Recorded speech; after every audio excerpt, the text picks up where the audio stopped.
प्यारे दोस्तों, आज हम बात करेंगे सरदार वल्लभ भाई पटेल और बाबा साहब डॉक्टर भीमराव अंबेडकर के सामाजिक न्याय के पहलुओं को एक तराजू पर तौलने की कोशिश करेंगे। आइए सुनते हैं। हमारे लिए संवैधानिक मौलिक अधिकारों को दिलाने में सरदार वल्लभ भाई पटेल की सामाजिक न्याय और समाज सुधार की संपूर्ण छवि देखी जा सकती है। सरदार पटेल संविधान सभा की मौलिक अधिकारों पर सलाहकार समिति के अध्यक्ष थे। उनकी संपूर्ण जिम्मेदारी थी और उनकी इस महत्वपूर्ण भूमिका में संविधान के मौलिक अधिकारों को जो अनुच्छेद 14 से 32 में है दिखती है, यह उनकी छवि इसमें साफ देखी जा सकती है। इस समिति के अध्यक्ष के रूप में सरदार पटेल ने असमानता, अस्पृश्यता, जातिगत भेदभाव के खिलाफ और लिंग भेद के विरुद्ध अर्थात महिलाओं की मुक्ति के लिए बड़े पैमाने पर काम किया। अतः निर्विवाद रूप से मौलिक अधिकारों की संस्थापना के लिए उन्हें हमेशा याद किया जाएगा। इसके अलावा उन्होंने कुछ और समाज सुधारक विचार दिए हैं, जैसे नंबर 1, सरदार पटेल ने एक उन्नत देश की कल्पना की और कहा, आज हमें ऊंच नीच, अमीर गरीब, जात पंथ के भेदभावों को समाप्त कर देना चाहिए, तभी हम एक उन्नत देश की कल्पना कर सकते हैं। नंबर 2, सरदार पटेल ने मानव समानता पर भी बेबाक राय रखा था।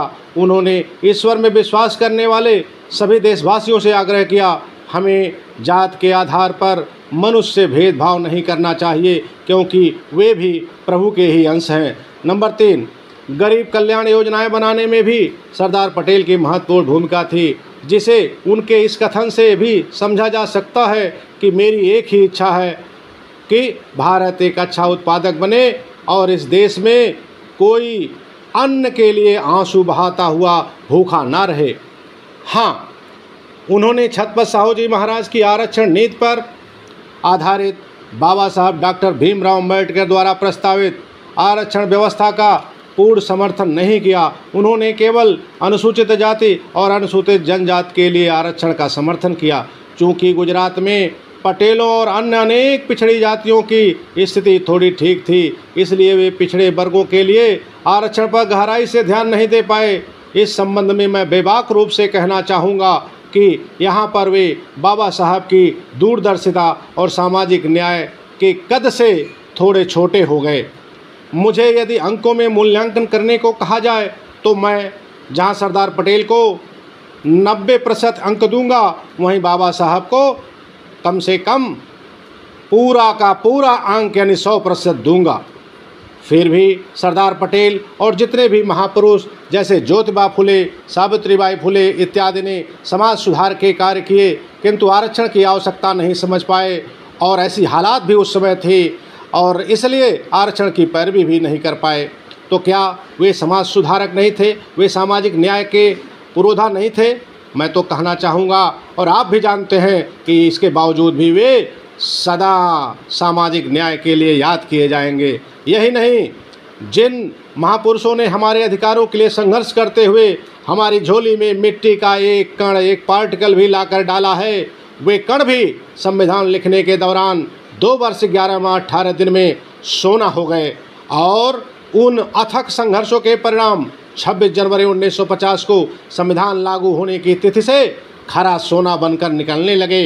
बहुत से लोग, बशर्ते कि इसके लिए शासन सत्ता में बैठे लोग संविधान की कद्र करने वाले हों।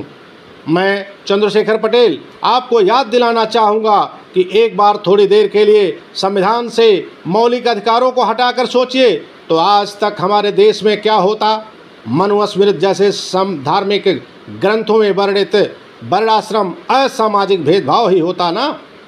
इस तरह के सभी धार्मिक ग्रंथों ने आध्यात्मिकता के नाम पर जिन धार्मिक पट्टों या दुपट्टों की फांस में हमारे अधिकारों का गला घोंट रखा था, उन सभी धार्मिक षड्यंत्रकारी पट्टों और दुपट्टों की फांस से संविधान ने हमें पूरी तरह आज़ाद कर दिया है। अब यह हमारे ऊपर है कि हम उन फांसों में फंसे रहना चाहते हैं या उन षड्यंत्रों को निकाल फेंकना चाहते हैं। संविधान लिखने वाले बाबा साहब डॉक्टर भीमराव अंबेडकर, मंजूरी देने वाली संविधान सभा और लागू करने वाले महापुरुषों जैसे जवाहरलाल नेहरू, सरदार पटेल, मौलाना अब्दुल कलाम आदि ने धर्म को निजी मामला मानकर भेदभावजनक धार्मिक सामाजिक मान्यताओं को दरकिनार करते हुए राष्ट्रहित में हमारे उत्थान के लिए महान कार्य किया है।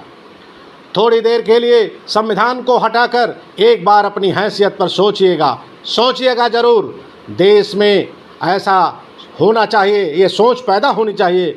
ऐसा मैं इसलिए कह रहा हूँ क्योंकि आप गंभीरता से सोचते ही तो नहीं हैं, थोड़ा थोड़ा करके पढ़ते ही तो नहीं हैं। तर्क करना तो कोसों दूर की बात है। क्यों प्यारे मित्रों, अब तो सोचेंगे ना। राष्ट्रहित में एक अनुरोध है कि हमारी आवाज़ उठाने वाला, हमारे लिए बातें रखने वाला, हमारे अंधेरे को दूर करने वाला कहीं खुद अंधेरे में डूब ना जाए, इसका भी आपको ध्यान रखना चाहिए। और जो हमारी आवाज़ उठाता है उसके पीछे मजबूती से अपना संबल बनकर खड़ा होना चाहिए। जय लोकतंत्र, जय संविधान, जय भीम। जो जितना है उतना पाए, यही हमारी थीम।